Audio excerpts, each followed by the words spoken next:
ಜೀನಾಗೆ ಸಂಪಾದಕತ್ವದಲ್ಲಿ ಜಿಎನ್ಎಸ್ news ಸಾಗರಿಸುತ್ತದೆ ಆಚೆ ಈಚೆ. ಬುಧವಾರದ news ಅಪ್ಡೇಟ್ಗೆ ತಮಗೆ ಸ್ವಾಗತ. ಮುಖ್ಯಾಂಶಗಳು: ಸಾಗರದ ನ್ಯಾಯವಾದಿ ಕೆವಿ ಪ್ರವೀಣ್ಗೆ ಎದುರಿದಾರ ಕಕ್ಷಿದಾರರಿಂದ ಫೋನ್ ಮೂಲಕ ಬೆದರಿಕೆ, ವಕೀಲರ ಸಂಘದಿಂದ ಕ್ರಮಕ್ಕೆ ಒತ್ತಾಯಿಸಿ ಮನವಿ. ಕಿತ್ತೂರು ತಾಲೂಕಿನ ಕುಲವಳ್ಳಿ ಗ್ರಾಮದ ರೈತರಿಗೆ ಇನ್ನೂ ದಕ್ಕದ ಭೂಮಿ, ಕಾಗೋಡು ಮಧ್ಯಪ್ರವೇಶಕ್ಕೆ ರೈತರ ಮನವಿ. ಸೈದೂರು ಶಾಂತವೇರಿ ಗೋಪಾಲಗೌಡ ಪ್ರೌಢಶಾಲೆಗೆ 100% ಫಲಿತಾಂಶ. ಈಗ ಸುದ್ದಿಯ ವಿವರ. ನ್ಯಾಯವಾದಿ ಕೆವಿ ಪ್ರವೀಣ್ ಅವರಿಗೆ ಎದುರಾಗಿರುವ ಕಕ್ಷಿದಾರರು ಬೆದರಿಕೆ ಹಾಕಿ ವಕೀಲರ ಕರ್ತವ್ಯ ಅಡ್ಡಿಪಡಿಸಿರುವುದನ್ನು ಖಂಡಿಸಿ ಬುಧವಾರ ವಕೀಲರ ಸಂಘದಿಂದ ಡಿವೈಎಸ್ಪಿ ಕಚೇರಿಗೆ ಮನವಿ ಸಲ್ಲಿಸಲಾಯಿತು. ಈ ಸಂದರ್ಭದಲ್ಲಿ ವಕೀಲರ ಸಂಘದ ಅಧ್ಯಕ್ಷ ಗಿರೀಶ್ ಗೌಡ ಎಂಬಿ, ನ್ಯಾಯವಾದಿಗಳಾದ ಕೆವಿ ಪ್ರವೀಣ್, ವಿನಯ್ ಕುಮಾರ್ ಮಾತನಾಡಿದರು. ಈ ಸಂದರ್ಭದಲ್ಲಿ ಕಾರ್ಯದರ್ಶಿ ಶೇಖರಪ್ಪ, ನ್ಯಾಯವಾದಿಗಳಾದ ಸತೀಶ್ ಕುಮಾರ್, ಶ್ರೀಧರ್ HR, ನಾಗರಾಜ್ ಇ, ಚಂದ್ರಶೇಖರ್ ಇನ್ನಿತರರು ಹಾಜರಿದ್ದರು. ನಮಸ್ಕಾರ. ಇವತ್ತು ನಮ್ಮ ಸಂಘದ ಸದಸ್ಯರಾದಂಥ ಪ್ರವೀಣ್ ಅವರ ಪರವಾಗಿ DSP ಆಫೀಸಿಗೆ ಒಂದು ಅರ್ಜಿ ಕೊಡಕ್ಕೆ ಬಂದಿದ್ವಿ. ಕಾರಣ ಇಷ್ಟೇ, ಅವರೊಂದು ಸಿವಿಲ್ ಕೇಸ್ ಹಾಕಿ ಕೋರ್ಟಿಂದ ಆರ್ಡರ್ ಮಾಡಿಸಿ ಪ್ರತಿವಾದಿಗಳಿಗೆ ನೋಟಿಸ್ ಕಳಿಸಿರ್ತಾರೆ. ಆ ನೋಟಿಸ್ನಲ್ಲಿರುವಂಥ ನಂಬರ್ನ ತಗೊಂಡು ನಮ್ಮ ಸದಸ್ಯರಿಗೆ KV ಪ್ರವೀಣ್ ಅವರಿಗೆ ಬಹಳ ಅಹಿತಕರವಾದಂತಹ ಮಾತುಗಳನ್ನ, ಅವ್ಯಾಚ್ಯ ಶಬ್ದಗಳನ್ನ ಬಳಸಿರ್ತಾರೆ. ಮತ್ತೆ ಅವರಿಗೆ ಥ್ರೆಟನ್ನು ಸಹ ಹಾಕ್ತೀವಿ ಅನ್ನೋದನ್ನು ಸಹ ಆ ಫೋನ್ನಲ್ಲಿ ಹೇಳಿದ್ದಾರೆ. ಅದು ರೆಕಾರ್ಡಿಂಗು ನಮ್ಮ ಹತ್ರ ಇದೆ. ಆ ಸಂಬಂಧ ನಾವು ಇವತ್ತು ವಕೀಲ ಸಂಘದಲ್ಲಿ ಮೀಟಿಂಗ್ ಮಾಡಿ ಅವನ ವಿರುದ್ಧ ಕ್ರಮ ಕೈಗೊಳ್ಳಬೇಕು ಅಂತ ಹೇಳಿ ನಾವು ತೀರ್ಮಾನ ಮಾಡಿ DSP ಆಫೀಸಿಗೆ ಬಂದು ಅರ್ಜಿ ಕೊಟ್ವಿ. DSP ಆಫೀಸರು ಬಹಳ ತುಂಬಾವಾಗಿ ಸ್ಪಂದಿಸಿದ್ದಾರೆ. ಅವನ ವಿರುದ್ಧವಾಗಿ ಈಗಾಗಲೇ ನಾವು ಅರೆಸ್ಟ್ ಮಾಡ್ತೇವೆ ಮತ್ತೆ ಅವನ ವಿರುದ್ಧ ಕ್ರಮ ಕೈಗೊಳ್ತೀವಿ ಅಂತ ನಮಗೆ ಭರವಸೆ ಕೊಟ್ಟಿದ್ದಾರೆ. ಇದು ನಮಗೆ ಪ್ರೊಫೆಷನ್ ಮಾಡಕ್ಕೆ ತುಂಬಾ ಭಯ ಆಗ್ತಾ ಇದೆ. ಯಾಕೆಂದ್ರೆ ನಾವು ಜನರಿಗೆ ನ್ಯಾಯ ಕೊಡ್ಸಕ್ಕೆ ನಾವು ಇರೋದು. ಆದ್ರೆ ಎದುರುಗಡೆ ಪಾರ್ಟಿಯಿಂದ ನಮಗೇನು ವೈಯಕ್ತಿಕವಾಗಿ ಸಂಬಂಧ ಇಲ್ಲ. ಪ್ರವೀಣ್ ಅವರಿಗೆ ಕಕ್ಷಿದಾರ ಪರವಾಗಿ ಕೋರ್ಟಿಂದ ಆದೇಶ ಕೊಡ್ತಾರೆ, ವೈಯಕ್ತಿಕವಾಗಿ ಯಾವುದೇ ಸಂಬಂಧ ಇಲ್ಲ. ಆದ್ರೂ ಸಹ ಅವರಿಗೆ ಅವ್ಯಾಚ್ಯ ಶಬ್ದಗಳನ್ನ ಕೇಳಿದ್ರೆ ನಮಗೆ ಬಹಳ ಬೇಸರ ಆಗುತ್ತೆ.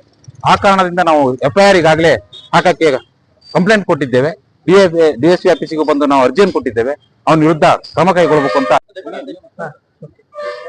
ನೋಡಿ, ಏನು ಒಂದು ಸಿವಿಲ್ ವ್ಯಾಜ್ಯದಲ್ಲಿ ಒಂದು ಇಂಜೆಕ್ಷನ್ ಸೂಟ್ ಅನ್ನು ಹಾಕಿರ್ತೀವಿ. ಅದರಲ್ಲಿ ರಾತ್ರೋರಾತ್ರಿ ಮನೆ ಕಟ್ತಾ ಇರ್ತಾರೆ ಪ್ರತಿವಾದಿಯರು. ಅವಾಗ ಕೋರ್ಟ್ ಅದನ್ನು ಗಮನಿಸಿ ಟೆಂಪ್ರರಿ ಇಂಜೆಕ್ಷನ್ ಕೊಡುತ್ತೆ. ಅಂದ್ರೆ ಮುಂದಿನ ಆದೇಶದವರೆಗೂ ಯಾವುದೇ ರೀತಿಯಾಗಿರ್ತಕ್ಕಂಥ ಕಟ್ಟಡವನ್ನ ಅಥವಾ ಕಾಮಗಾರಿಯನ್ನು ಮಾಡಬಾರ್ದು ಅಂತ. ಆರ್ಡರ್ ಆದ ನಂತರ ಕಾನೂನು ಪ್ರಕಾರ ಅದನ್ನ ನಾವು ಅವರಿಗೆ ಕಳಿಸ್ಕೊಡ್ಬೇಕು ಪೋಸ್ಟ್ ಮೂಲಕ. ಆವಾಗ ನಾವು ಆ ಒಂದು ದಾವಾ ಮತ್ತು IA ಕಾಪಿಯನ್ನು ಕಳ್ಸಿಕೊಟ್ಟಿರ್ತೀವಿ.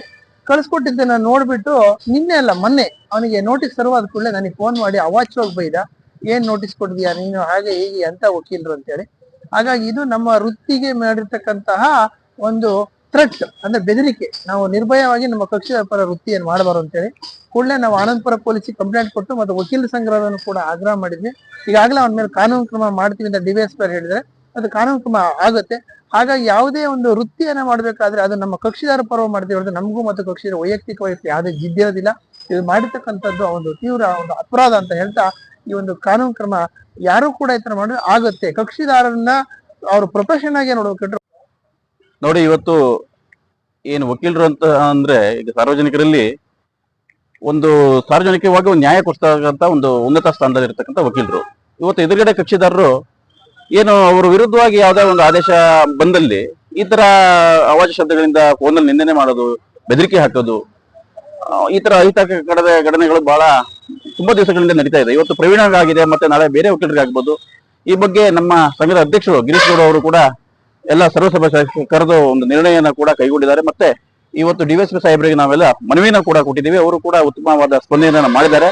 ಈ ಬಗ್ಗೆ ಏನು ಅವರು ತುಚ್ಛವಾಗಿ ಮಾತಾಡಿದರೆ ಅವರಿಗೆ ಕಾನೂನು ಕ್ರಮ ಅವರಿಗೆ ಜರುಗಿಸಬೇಕು. ಬೆಳಗಾವಿ ಜಿಲ್ಲೆ ಕಿತ್ತೂರು ತಾಲೂಕಿನ ಕುಲವಳ್ಳಿ ಗ್ರಾಮ ಪಂಚಾಯಿತಿ ವ್ಯಾಪ್ತಿಯ 9 ಗ್ರಾಮಗಳಲ್ಲಿ ಅನಾದಿ ಕಾಲದಿಂದಲೂ ವಾಸವಿದ್ದು ಭೂ ಸಾಗುವಳಿ ಮಾಡುತ್ತಿರುವವರಿಗೆ ಸಾಗುವಳಿ ಚೀಟಿ ಕೊಡಿಸಲು ಸರ್ಕಾರದ ಮೇಲೆ ಒತ್ತಡ ತರುವಂತೆ ಒತ್ತಾಯಿಸಿ ಬೆಳಗಾವಿ ಜಿಲ್ಲೆ ರಾಷ್ಟ್ರೀಯ ರೈತ ಸಂಘದ ಪ್ರಮುಖರು ಮಂಗಳವಾರ ಜೋಸೆಫ್ ನಗರದಲ್ಲಿರುವ ಕಾಗೋಡು ತಿಮ್ಮಪ್ಪ ಅವರನ್ನು ಭೇಟಿ ಮಾಡಿ ಮನವಿ ಸಲ್ಲಿಸಿದರು. ಇದೇ ಸಂದರ್ಭದಲ್ಲಿ 2 ವಿಶ್ವವಿದ್ಯಾಲಯದಿಂದ ಗೌರವ ಡಾಕ್ಟರೇಟ್ ಪದವಿ ಬಂದ ಹಿನ್ನೆಲೆಯಲ್ಲಿ ಸಂಘದ ವತಿಯಿಂದ ಸನ್ಮಾನಿಸಲಾಯಿತು. ಈ ಸಂದರ್ಭದಲ್ಲಿ ರೈತ ಸಂಘದ ಪ್ರಮುಖರಾದ ಅರ್ಜುನ್ ಮಡಿವಾಳ, ಮಂಜು ಕುಡುಚಿ, ಮಹಂತೇಶ್, ಬ್ರಹ್ಮ, ಗುರುಸಿದ್ದರ್ ನಿಂಗಾಪುರ ಮಠ ಇನ್ನಿತರರು ಹಾಜರಿದ್ದರು. ಇವತ್ತು ನಾವು ನಮ್ಮ ಜಿಲ್ಲಾಧ್ಯಕ್ಷರಾದ ಗಿರೀಶ್ ಅವರ ಮುಖೇನ ಸನ್ಮಾನ್ಯ ಕಾಗೋಡು ತಿಮ್ಮಪ್ಪ ಅವರ ಭೇಟಿಯಾಗಲಿಕ್ಕೆ ಮತ್ತು ಅವ್ರಿಗೆ ಹಿಂದೆ ಏನು ಕಂದಾಯ ಮಂತ್ರಿ ಇದ್ದಂಥ ಸಂದರ್ಭದಲ್ಲಿ 11,000 ಎಕರೆ ಕಿತ್ತೂರು ತಾಲೂಕಿನ ಬೆಳಗಾವಿ ಜಿಲ್ಲೆಯ ಕುಲ್ಲೊಳ್ಳಿ ಗ್ರಾಮದ 9 ಹಳ್ಳಿಯ ಏನು ಜಮೀನನ್ನು ರೈತರು 10,000ಕ್ಕಿಂತ ಹೆಚ್ಚು ರೈತರು ಸಾಗುವಳಿಯನ್ನು ಮಾಡ್ತಾ ಇದ್ದಾರೆ.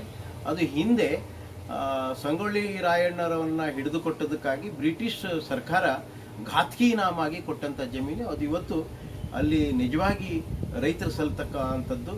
ಅದನ್ನು ಅರಿತು ಮಾನ್ಯ ಕಾಗೋಡು ತಿಮ್ಮಪ್ಪ ಸಾಹೇಬರು ಅವರು ಮಿನಿಸ್ಟ್ರಿ ಇದ್ದಾಗ ಅದನ್ನು ಸರ್ವೆ ಮಾಡಿ, ಯಥಾಸ್ಥಿತಿ ಸರ್ವೆ, ಸ್ಥಳ ಮಹಾಜರು ಮಾಡಿ ರೈತರಿಗೆ ಉಳುವವನೇ ಒಡೆಯ ಅನ್ನುವಂಥ ಕಾನೂನು ವ್ಯವಸ್ಥೆ ಒಳಗಡೆ ಸಲ್ಲಬೇಕು ಅನ್ನೋಂಥದ್ದನ್ನು ಮಾಡಿದರು. ಆದರೆ ಇವತ್ತಿನ ದುರ್ದೈವ, ಇವತ್ತಿನ ಸರ್ಕಾರ ಅದನ್ನು ತದ್ವಿರುದ್ಧವಾಗಿ ನಡ್ಕೊಳ್ತಾ ಇರುವಂಥದ್ದು. ಅಲ್ಲಿ ಮಾನ್ಯ ಶಾಸಕರಾದಂಥವರೇ ಆ ಕುಟುಂಬದ ವಾರಸುದಾರ ಆಗಿರೋದ್ರಿಂದ ಅದು ನಮಗೆ ಇವತ್ತು ರೈತರಿಗೆ ಅನ್ಯಾಯವನ್ನು ಎಸಗುತ್ತಿರೋದನ್ನು ನಾವು ಮಾನ್ಯ ಕಾಗೋಡು ತಿಮ್ಮಪ್ಪ ಸಾಹೇಬರಲ್ಲಿ ನಮ್ಮ ನಿವೇದನೆಯನ್ನು, ನಮ್ಮ ವೇದನೆಯನ್ನು ಅರ್ಚಿಕೊಂಡ್ವಿ. ಅವರು ಈಗ ಇವತ್ತಿನ ನಮ್ಮ ಕಂದಾಯ ಮಂತ್ರಿಯಾದ ಬೈರೇಗೌಡರಿಗೆ ಮಾತಾಡಿದರು, ಮತ್ತು ಸಂಬಂಧಪಟ್ಟಂತೆ ಮಾರ್ಗದರ್ಶನ ಕೊಡ್ತೇನೆ, ಮತ್ತು ನಿಮಗೆ ನ್ಯಾಯ ಸಿಗುವಂಥ ಹೋರಾಟದಲ್ಲಿ ನಾನು ಭಾಗಿಯಾಗ್ತೇನೆ ಅಂತ ಹೇಳಿ ನಮಗೆ ಒಂದು ಆಶ್ವಾಸನೆಯನ್ನು ಕೊಟ್ಟಿರೋದ್ರಿಂದ ನಮ್ಗೆ ಇವತ್ತು ಏನೋ ಒಂದು ಮತ್ತೆ ಚೈತನ್ಯ ಬಂದಿದೆ. ಮುಂದಿನ ದಿನಮಾನಗಳಲ್ಲಿ ನಮ್ಮ ರೈತರಿಗೆ ಎಲ್ಲಿ ತನಕ ನ್ಯಾಯ ಸಿಗೋದಿಲ್ವೋ ಅಲ್ಲಿ ತನಕ ಹೋರಾಟ ನಿಶ್ಚಿತ, ಮತ್ತು ಸರ್ಕಾರಕ್ಕೆ ಬಿಸಿ ಮುಟ್ಟಿಸ್ತೇವೆ. ಮಾನ್ಯರು, ಹಿರಿಯರು ಮತ್ತು ನಮ್ಮ ದಿನೇಶ್ ಶಿರ್ವಾಳ್ ಅವರು ನಮ್ಮ ಜೊತೆ ಇರೋದ್ರಿಂದ ನಮಗೆ ಒಂದು ಆನೆ ಬಲ ಬಂದ ಹಾಗೆ ಮುಂದಿನ ದಿನಮಾನಗಳಲ್ಲಿ ರೈತರಿಗೆ ನ್ಯಾಯ ಸಿಗ್ತವೆ ಅನ್ನುವಂಥದ್ದು ಒಂದು ವಿಶ್ವಾಸ ನಮಗಿದೆ. ಧನ್ಯವಾದ. ಬೆಳಗಾವಿ ಜಿಲ್ಲೆ ಕಿತ್ತೂರು ತಾಲೂಕಿನ ನಮ್ಮ ರೈತರು ನಮ್ಮ ರಾಷ್ಟ್ರೀಯ ನಾಯಕರು ಪ್ರಕಾಶ್ ನಾಯಕರ ನೇತೃತ್ವದಲ್ಲಿ ಸಾಗರಕ್ಕೆ ಬಂದಿದ್ದಾರೆ. ಕಾರಣ, ಭೂಮಾಲೀಕರ ಒಡೆತನದಲ್ಲಿ ಇದ್ದಂಥ ಭೂಮಿ ಇವತ್ತು ಇನಾಮದಾರಿ ಭೂಮಿ. ನೂರಾರು ವರ್ಷಗಳಿಂದ ನಮ್ಮ ರೈತರು, ಸಾವಿರಾರು ಸಂಖ್ಯೆಯಲ್ಲಿ ಇರ್ತಕ್ಕಂಥ ರೈತರು ಅದನ್ನು ಉಳುಮೆ ಮಾಡ್ತಾ ಬಂದಿದ್ದರು. ಆದರೆ ಮಾಲೀಕತ್ವ ಸಿಕ್ಕಿರಲಿಲ್ಲ. ಉಳುವವನೇ ಹೊರದೊಡೆಯ ಕಾನೂನು ಅಡಿಯಲ್ಲಿ ಅವರಿಗೆ ಹಕ್ಕು ಸಿಗಬೇಕಾಗಿತ್ತು. ಆ ನಿಟ್ಟಿನಲ್ಲಿ ಅಂದಿನ ಕಂದಾಯ ಮಂತ್ರಿ ಕಾಗೋಡು ತಿಮ್ಮಪ್ಪನವರು ಸ್ಥಳಕ್ಕೆ 2 ಬಾರಿ ಭೇಟಿ ನೀಡಿ ಸ್ಥಳ ಪರಿಶೀಲನೆ ಮಾಡಿ ಸರ್ವೆ ಕಾರ್ಯವನ್ನು ನಡೆಸಿ ವರದಿಯನ್ನು ತಗೊಂಡಿರ್ತಾರೆ. ಆದರೆ ಮುಂದಿನ ಹಂತದಲ್ಲಿ ಸರ್ಕಾರ ಮಂಜೂರಾತಿಗೆ ಆಸಕ್ತಿ ತೋರದೇ ಇರತಕ್ಕಂಥ ಸಂದರ್ಭದಲ್ಲಿ ಇವತ್ತು ಭೂಮಾಲೀಕರ ಕುಟುಂಬದವರೇ ಶಾಸಕರಾಗಿರ್ತಕ್ಕಂಥ ಕಾರಣ ಇವತ್ತು ಎಲ್ಲ ಸಾವಿರಾರು ಸಂಖ್ಯೆಯಲ್ಲಿ 10,000ಕ್ಕಿಂತ ಹೆಚ್ಚಿನ ರೈತರಿಗೆ ಅನ್ಯಾಯ ಆಗ್ತಾ ಇದೆ. ಹೀಗಾಗಿ ಅವರು ಕಾಗೋಡು ತಿಮ್ಮಪ್ಪನವ್ರನ್ನ ಮತ್ತೊಮ್ಮೆ ಭೇಟಿ ಮಾಡಲಿಕ್ಕೆ ಬಂದಿದ್ರು. ಆ ಸಂದರ್ಭದಲ್ಲಿ ನಾವು ಎಲ್ಲರೂ ಜೊತೆ ಆದ್ವಿ. ಕಾಗೋಡು ತಿಮ್ಮಪ್ಪನವರು ಮಾರ್ಗದರ್ಶನ ನೀಡಿದ್ದಾರೆ. ಮತ್ತೆ ಇಂದಿನ ರೆವಿನ್ಯೂ ಮಂತ್ರಿ ಕೃಷ್ಣ ಬೈರೇಗೌಡರಿಗೂ ಕೂಡ ದೂರವಾಣಿ ಮುಖಾಂತರ ಮಾತಾಡ್ತೀನಿ ಅಂತ ಹೇಳಿದ್ದಾರೆ. ಹಾಗೆ ಅವರಿಗೆ ಲೆಟರ್ ಕೂಡ ಮಾಡಿದ್ದಾರೆ. ಈಗ ಒಂದು ಆತ್ಮವಿಶ್ವಾಸದೊಂದಿಗೆ ಮತ್ತೆ ಕಿತ್ತೂರು ನಡೆಗೆ ರೈತರು ಹೊರಟಿದ್ದಾರೆ. ಅವ್ರ ಜೊತೆ ನಾವು ಯಾವಾಗಲೂ ಸದಾ ಇರ್ತೇವೆ. ನ್ಯಾಯ ಸಿಗೋವರೆಗೂ ಆ ರೈತರ ಪರವಾಗಿ ನಿಲ್ತೇವೆ. ಸಾಗರ ತಾಲೂಕಿನ ಸೈದೂರು ಶಾಂತವೇರಿ ಗೋಪಾಲಗೌಡ ಅನುದಾನಿತ ಪ್ರೌಢಶಾಲೆ ಎಸ್ಎಸ್ಎಲ್ಸಿಯಲ್ಲಿ 100% ಫಲಿತಾಂಶ ದಾಖಲಿಸಿದೆ. ಒಟ್ಟು 36 ವಿದ್ಯಾರ್ಥಿಗಳು ಪರೀಕ್ಷೆಗೆ ಹಾಜರಾಗಿದ್ದು, ಈ ಪೈಕಿ 7 ವಿದ್ಯಾರ್ಥಿಗಳು ಅತ್ಯುನ್ನತ, 22 ವಿದ್ಯಾರ್ಥಿಗಳು ಪ್ರಥಮ ಶ್ರೇಣಿ, 6 ವಿದ್ಯಾರ್ಥಿಗಳು ದ್ವಿತೀಯ ಶ್ರೇಣಿ ಹಾಗೂ ಓರ್ವ ವಿದ್ಯಾರ್ಥಿ ತೃತೀಯ ಶ್ರೇಣಿಯಲ್ಲಿ ತೇರ್ಗಡೆಯಾಗಿದ್ದಾರೆ. ವಿದ್ಯಾ 579, ಕವನ 556, ಚೈತ್ರ 552, ಶ್ರೇಯಾ 552, ದರ್ಶನ್ 547, ಅಭಿಷೇಕ್ ಪಿ ನಾಯ್ಕ್ 543, ನವೀನ್ 533, ವಾತ್ಸಲ್ಯ 528 ಅತ್ಯುನ್ನತ ಶ್ರೇಣಿಯಲ್ಲಿ ತೇರ್ಗಡೆಯಾದ ವಿದ್ಯಾರ್ಥಿಗಳಾಗಿದ್ದಾರೆ. ವಿದ್ಯಾರ್ಥಿಗಳ ಸಾಧನೆಗೆ ಮುಖ್ಯ ಶಿಕ್ಷಕ ಸೀತಾರಾಮ್ ನಾಯ್ಕ್, ಶಾಲಾಭಿವೃದ್ಧಿ ಸಮಿತಿ ಅಧ್ಯಕ್ಷ ಎಚ್.ಎನ್. ದಿವಾಕರ್, ಕಾರ್ಯದರ್ಶಿ ಎಂ.ಎಸ್. ರಾಮಪ್ಪ, ಹಿರಿಯ ವಿದ್ಯಾರ್ಥಿಗಳ ಸಂಘದ ಅಧ್ಯಕ್ಷ ರಾಜೇಶ್ ಸೈದೂರು ಇನ್ನಿತರರು ಅಭಿನಂದನೆ ಸಲ್ಲಿಸಿದ್ದಾರೆ. ಇದು ಬುಧವಾರದ ಸಮಗ್ರ ಸುದ್ದಿ. ನಿರಂತರ ಸುದ್ದಿಗಾಗಿ ನೋಡ್ತಾ ಇರಿ GNS ನ್ಯೂಸ್. ನಮಸ್ಕಾರ.